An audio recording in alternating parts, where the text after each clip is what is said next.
Hello student, मैं Saddam sir सरल रसायन यूट्यूब चैनल पर आपका इस्तकबाल करता हूं। आज से हम 10th क्लास के केमिस्ट्री पोर्शन के चैप्टर स्टार्ट करेंगे। तो शुरू करते हैं आज का हमारा video lecture. First of all मैं एक सॉल्ट या कंपाउंड लिखूंगा NaCl। Na है सोडियम और Cl है क्लोरीन। और जब भी सिंगल एटम हो और उस सिंगल एटम पर नेगेटिव चार्ज हो तो पीछे लगाना है आइड। तो यहाँ पर सिंगल एटम Cl है और इस पर नेगेटिव चार्ज है तो इसको बोलेंगे क्लोराइड और इसका पूरा नाम होगा सोडियम क्लोराइड। अब इन नेगेटिव चार्ज स्पीसीज के अंदर इफ सिंगल एटम होता है तब तो आइड लगाते हैं, लेकिन मल्टी एटम हो यानी एक से ज़्यादा एटम हो तो क्या लगाएंगे वो देखते हैं हम आगे। तो यहाँ पर ऑक्सीजन और हाइड्रोजन हो और उस पर माइनस चार्ज हो तो उसको बोलते हैं हाइड्रोक्साइड, या मैं कहना चाहूँ OH-1 हो तो उसको बोलेंगे हाइड्रोक्साइड। इफ सोडियम के साथ OH प्रेजेंट हो तो उसको बोलेंगे सोडियम हाइड्रोक्साइड। इसी तरीके से SO4-2 हो तो उसको बोलते हैं सल्फेट। इफ HSO4- हो तो उसको बोलते हैं बाईसल्फेट। और सिंगल एटम आ गया यानी कि S-2 हो तो उसको बोलेंगे सल्फाइड। SO3-2 हो तो उसको बोलते हैं सल्फाइट। तो यहाँ पे एक वेरिएशन है, SO4-2 होता है तो सल्फेट लगता है और एक ऑक्सीजन कम होते ही सल्फाइट बोलते हैं उसको, यानी कि SO3-2 को सल्फाइट बोलते हैं। इसी तरीके से NO3-1 है तो नाइट्रेट, और एक ऑक्सीजन कम कर दिया तो नाइट्राइट NO2-1। और सिंगल नाइट्रोजन एटम हो तो आपको पता ही है इड लगाना है नाइट्राइड। CO3-2 इसको बोलते हैं कार्बोनेट, और जब हाइड्रोजन प्रेजेंट हो तो बोलेंगे बाइकार्बोनेट या हाइड्रोजन कार्बोनेट। और लास्ट यहाँ पर जो है X मीन्स यहाँ पर फ्लोरीन, क्लोरीन, ब्रोमीन, आयोडीन। फिर कल बाहर आई आंटी, शॉर्टी कैसे लर्न करने की। यहाँ पर इन सब में माइनस लगा हुआ है तो और सिंगल एटम है तो इनको बोलेंगे हैलाइड। फ्लोरीन हो तो फ्लोराइड, क्लोरीन हो तो क्लोराइड, ब्रोमीन हो तो ब्रोमाइड, आयोडीन हो तो आयोडाइड। तो इस तरीके से ये जो कंपाउंड लिखा था इस कंपाउंड का नेम जो होगा सोडियम क्लोराइड होगा। इस सोडियम क्लोराइड में सोडियम पॉजिटिव है और क्लोरीन नेगेटिव है। इस सोडियम क्लोराइड की रिएक्शन हम वाटर से करवाते हैं, वाटर H2O। अब ये H2O किस टाइप से ब्रेक डाउन होता है, H+ और OH- के अंदर H2O ब्रेक डाउन होता है, यानी H2O के दो पार्ट है, H+ और OH-। अब हमें क्या करना है, तो इस रिएक्शन में NaCl का प्लस और H2O का माइनस। NaCl का प्लस होता है Na+ और H2O का माइनस होता है OH-। ये दोनों जुड़ेंगे तो बन जाएगा NaOH। और मैंने अभी बताया है कि जब भी OH लगा हुआ हो तो उसको हाइड्रोक्साइड बोलेंगे, तो इसका नेम हो गया सोडियम हाइड्रोक्साइड। रिमेन बचा NaCl का माइनस पार्ट जो कि है Cl- और H2O का प्लस पार्ट जो कि है H+। ये दोनों ऐड होकर बना देंगे HCl और इसको बोलते हैं हाइड्रोक्लोरिक एसिड। हाइड्रोजन के साथ जब भी क्लोरीन जुड़ा हुआ हो या कोई भी हैलोजन जुड़ा हुआ हो तो क्लोरिक लगाना है। इफ़ HF होता तो हाइड्रोफ्लोरिक एसिड, इफ़ HBr होता तो हाइड्रोब्रोमिक एसिड, इफ़ HI होता तो हाइड्रोआयोडिक एसिड। तो अभी तक हमने यहाँ पर दो कंपाउंड को एक साथ डाला और एक नया कंपाउंड बनाया। अब इस रिएक्शन के अंदर जो रिएक्शन कर रहे हैं NaCl और H2O, और जो प्रोडक्ट बन रहा है NaOH और HCl, इन दोनों का केमिकल कंपोजिशन अलग अलग है। कैसे? केमिकल कंपोजिशन का मतलब होता है कि उसके अंदर क्या क्या प्रेजेंट है। फॉर एग्जांपल NaCl के अंदर Na और Cl दो एटम प्रेजेंट है, जबकि NaOH में सोडियम, ऑक्सीजन और हाइड्रोजन तीन एटम प्रेजेंट है, तो कंपोजिशन यहाँ पे अलग है। इसी तरीके से H2O में H और O प्रेजेंट है, मीन्स हाइड्रोजन और ऑक्सीजन प्रेजेंट है। इसी तरीके से HCl में H और Cl प्रेजेंट है। तो इस रिएक्शन में जो रिएक्शन करने वाले मॉलिक्यूल थे उनका कंपोजिशन अलग है, और जो नई चीज बनी है उनका कंपोजिशन अलग है। और कंपोजिशन अलग हो गया, इसका मतलब उसकी प्रॉपर्टी भी अलग होगी। इट मीन्स उसकी केमिकल प्रॉपर्टी भी डिफरेंट है। तो ऐसे चेंजेस को केमिकल चेंज बोलते हैं। तो केमिकल चेंज की डेफिनेशन क्या होगी? A process having chemical composition and chemical property is change is called chemical change. तो यहाँ पर मैंने इस रिएक्शन के थ्रू यही बताया है कि रिएक्टिंग मॉलिक्यूल और जो नया सब्सटेंस बन रहा है उनका कंपोजिशन अलग है। कंपोजिशन अलग है तो प्रॉपर्टी भी अलग होगी। तो इस तरीके के जैसे भी चेंजेस होते हैं उनको केमिकल चेंज बोलते हैं। ये जो केमिकल चेंज हुआ है वो किसके थ्रू हुआ है? एक रिएक्शन के थ्रू हुआ है। तो यहाँ पर एक नया टर्म आता है केमिकल रिएक्शन। तो आज का जो हमारा टॉपिक है वो है केमिकल रिएक्शन है। केमिकल रिएक्शन क्या होती है, उसकी डेफिनेशन क्या होगी, उसकी क्या कैरेक्टरिस्टिक है, उसके कितने टाइप्स हैं, उनके बारे में हम आज डिस्कस करेंगे। तो यहाँ पर हमें ध्यान रखना है कि इस रिएक्शन में केमिकल चेंज हो रहे हैं, और जब भी किसी रिएक्शन के अंदर केमिकल चेंज होते हैं ऐसे प्रोसेस को केमिकल रिएक्शन बोलते हैं। इट मीन्स इसकी डेफिनेशन जो होगी, a process having chemical change is proceed is called chemical reaction. अब इस केमिकल रिएक्शन के अंदर जो इनिशियल सब्सटेंस लिया जाता है या जिसकी रिएक्शन करवाई जाती है उनको बोलते हैं रिएक्टेंट, और जो नया प्रोडक्ट और जो नया सब्सटेंस बनता है उनको बोलते हैं प्रोडक्ट। यानी कि केमिकल रिएक्शन के अंदर दो मेन कंपोनेंट है, रिएक्टेंट और प्रोडक्ट। जब भी कोई रिएक्शन होगी तो उसमें रिएक्टेंट इन्वॉल्व होगा और रिएक्टेंट से नया प्रोडक्ट जो है बनेगा।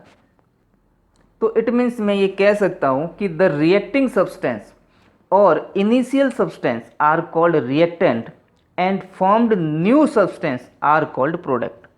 अब इसको मैं समझाना चाहूँ तो एक रिएक्शन लिखी CaCO3। ये CaCO3 ब्रेकडाउन होता है हीट की प्रेजेंस में, और हीट कितनी रिक्वायर्ड है इसको? 1270 केल्विन। इस हीट को देने पर ये मॉलिक्यूल जो है ब्रेकडाउन हो जाता है, और इस रिएक्शन के अंदर CaCO3 जिसको बोलते हैं कैल्शियम कार्बोनेट, ये एक रिएक्टेंट है, और इस रिएक्टेंट के थ्रू जो नया सब्सटेंस बना है वो जो होगा वो प्रोडक्ट। तो किसी भी केमिकल रिएक्शन के अंदर रिएक्टिंग मॉलिक्यूल को रिएक्टेंट और फॉर्म्ड न्यू कंपाउंड को प्रोडक्ट बोलते हैं। अब इसमें जो कंपाउंड बने हैं यानी कि जो रिएक्टेंट और प्रोडक्ट है उन दोनों का केमिकल कंपोजिशन अलग है। जैसे देखा जाए CaCO3 में एक कैल्शियम, एक कार्बन और 3 ऑक्सीजन है, लेकिन CaO के अंदर एक कैल्शियम और एक ऑक्सीजन है, और प्लस क्या बन रहा है? CO2 बन रहा है। तो मैं यहाँ पे ये कह सकता हूँ कि chemical composition of reactant and product are change. अब केमिकल रिएक्शन की जो नेक्स्ट कैरेक्टर है वो ये है कि जब कंपोजिशन चेंज हो गया इट मीन्स उसकी प्रॉपर्टी भी चेंज होगी। तो मैं यहाँ पर ये लिख सकता हूँ कि chemical property of reactant and product are also change during the chemical reaction.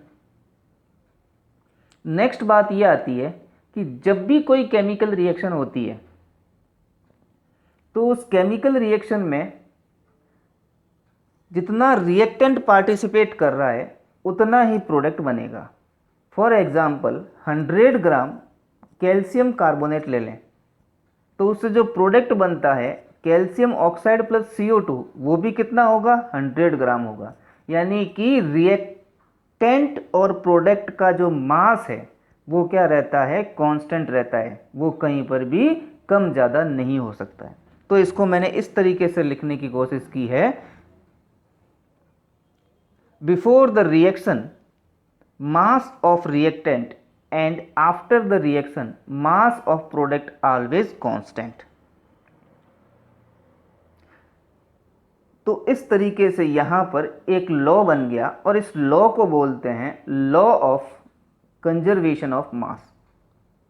और इसको दूसरी तरीके से मैंने ऐसे डिफाइन किया है, mass of reactant and product is always conserved. यानी कि केमिकल रिएक्शन के दौरान मास का कोई लॉस नहीं होता है, जितना लिया है उतना ही आपको ऑब्टेन होगा। सब्सटेंस अलग अलग बन सकते हैं लेकिन मास तो उनका वही रहेगा। अब बात करें इसके अंदर टाइप्स ऑफ केमिकल रिएक्शन की, तो बेसिकली केमिकल रिएक्शन जो है 6 टाइप की होती है। फर्स्ट जो है एडिशन रिएक्शन, या इसको कॉम्बिनेशन रिएक्शन भी बोलते हैं। Decomposition reaction, displacement reaction, redox reaction, exothermic reaction and endothermic reaction. आज के हम वीडियो के अंदर एडिशन और डीकंपोजिशन रिएक्शन के बारे में पढ़ेंगे। नेक्स्ट वीडियो में हम रिमेनिंग जो टाइप्स ऑफ केमिकल रिएक्शन हैं उनके बारे में पढ़ेंगे। अब इस केमिकल रिएक्शन का जो फर्स्ट टाइप है वो है एडिशन या कॉम्बिनेशन रिएक्शन।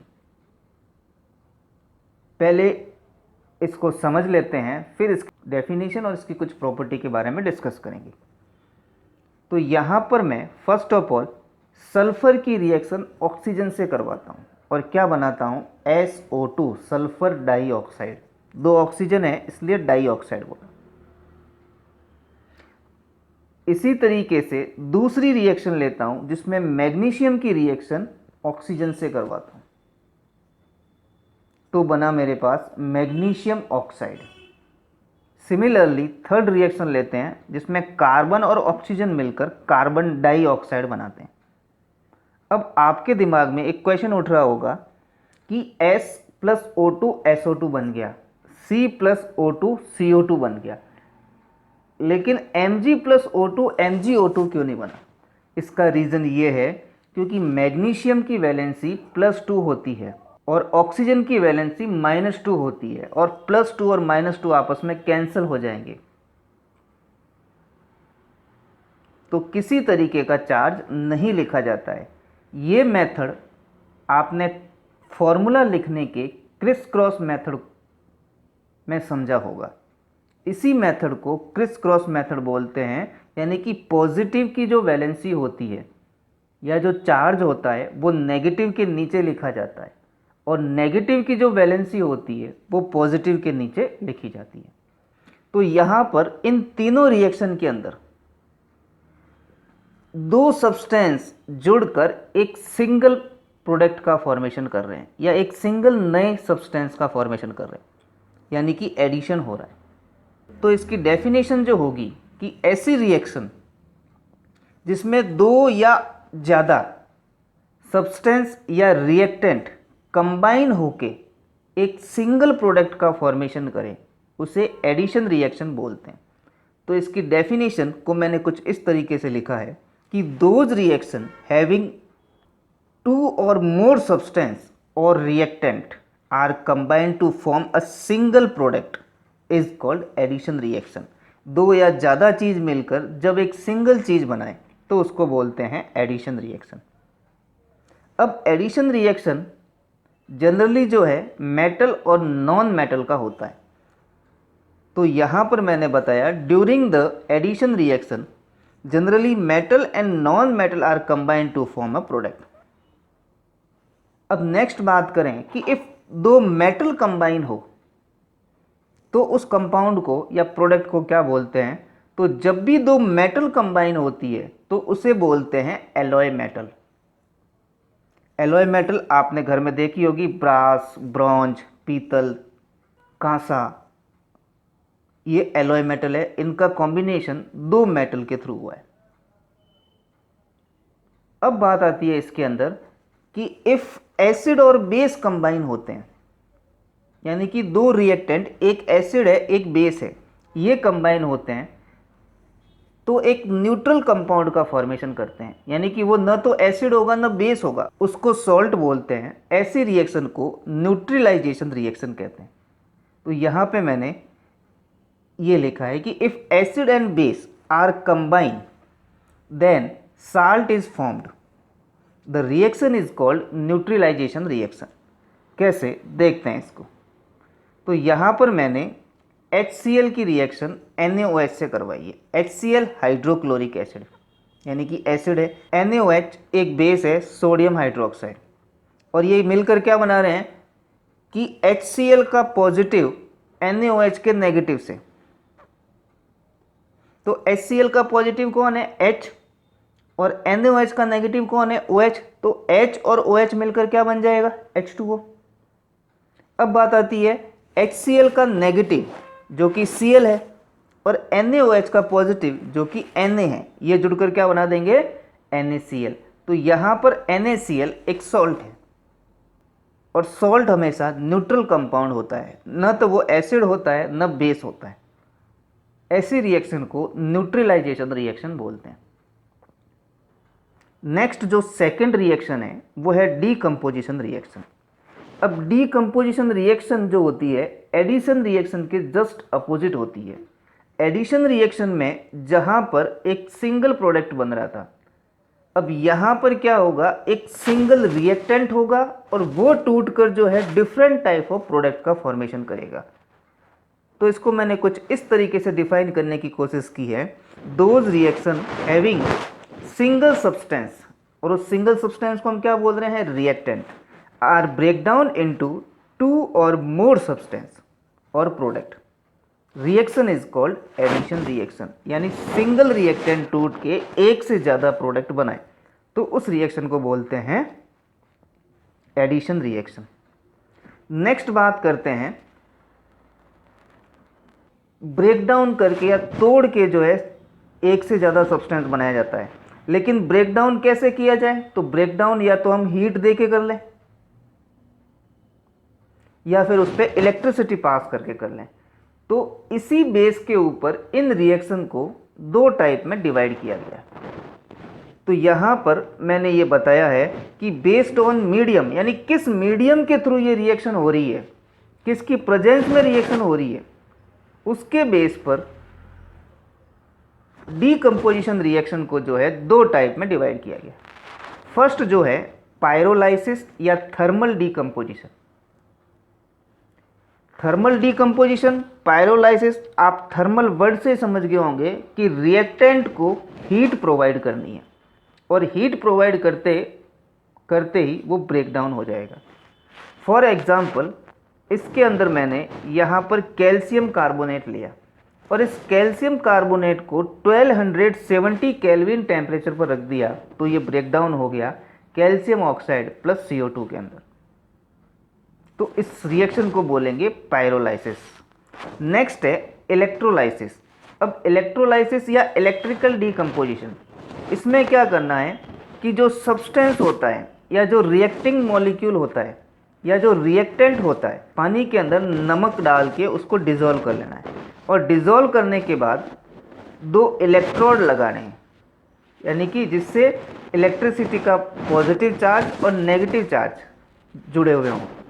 अब जैसे ही इन पे इलेक्ट्रिसिटी का फ्लो करेंगे ये कंपाउंड जो है ब्रेक डाउन होंगे, और किस तरीके से ब्रेक डाउन होंगे वो देखते हैं।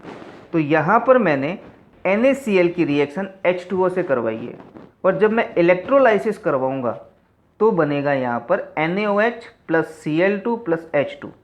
देखो स्टार्टिंग में भी यही रिएक्शन पड़ी थी लेकिन उसके ऊपर इलेक्ट्रोलाइसिस नहीं लिखा हुआ था। तो जब भी ऊपर इलेक्ट्रोलाइसिस लिखा हुआ हो तो कंपाउंड जो है अलग बनेगा, और सिंपल रिएक्शन के अंदर जो कंपाउंड है वो अलग बनेगा। तो नॉर्मल कहना चाहूँ कि पानी के अंदर नमक घोल दिया तो एसिड और बेस दोनों बन गए। कैसे? NaOH और HCl बना था, NaOH बेस है और HCl एसिड है। लेकिन जब मैंने क्या किया, इसके अंदर इलेक्ट्रोलाइसिस किया। इलेक्ट्रोलाइसिस का मतलब क्या है कि पानी का वही सॉल्यूशन है, मैंने सिर्फ उसमें प्लस और माइनस वायर इंट्रोड्यूस किया और इलेक्ट्रिसिटी दी। तो इलेक्ट्रिसिटी देने पर ये जो है NaOH Cl2 और H2 में डिवाइड हो गया। यहाँ पर H2 एक गैस है और Cl2 एक गैस है, वो नेचर के अंदर अपने आप ही जो है डिफ्यूज हो जाएगी, यानी उस सॉल्यूशन में से निकल जाएगी। पीछे क्या बचा? NaOH, जो कि क्या होता है? बेस होता है। तो इस सॉल्यूशन का नेचर कैसा होगा? बेसिक होगा। लेकिन नॉर्मल पानी के अंदर नमक मिला दिया जाए, उसका नेचर कैसा होगा? न्यूट्रल होगा। और न्यूट्रल क्यों होगा? क्योंकि एसिड और बेस दोनों हैं, एक दूसरे को कैंसिल कर देंगे और वो न्यूट्रल हो जाएगा। तो ये थी हमारी दो टाइप की रिएक्शन, एडिशन रिएक्शन और decomposition reaction. Next type of reaction हम अपने अगले वीडियो में पढ़ेंगे। Thank you.